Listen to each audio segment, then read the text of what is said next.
কওকচোন কি হৈছিল ঘটনাটো? ৰাতি আমি যে ভাত চাত বনাই কেনে খাই কেনে টোপনি আহিছো, তাৰপিছত বেৰাত জুই লাগি গ'ল। কেনেকৈ লাগিল মই গম নাপাওঁ। ক'ত লাগিল? বেৰাত লাগিল ঘৰত। গাঁওখনৰ নাম কি? কামাদি পাৰ্ট 2। কাৰ ঘৰ হয়? শুকুৰ আলী। কেনেকৈ আগুন লাগিল? এতিয়া কাৰ ঘৰত লাগিল বিশ্লেষণ কৰি দিয়া।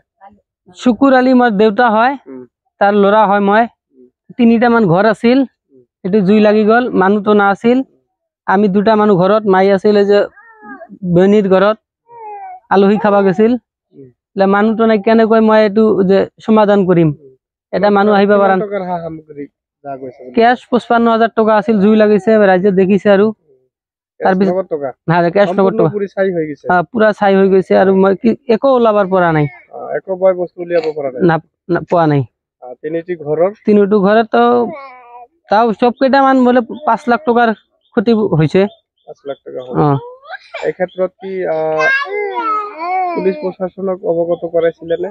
মই কৈছো আৰু থানাত যাই কেনে আৰু কমপ্লেইন কৰিছিল, তোমাৰ এটা ক্ষতি হৈ গ'ল। এতিয়াও অহা নাই ৰিপৰ্ট, পুলিচো অহা নাই।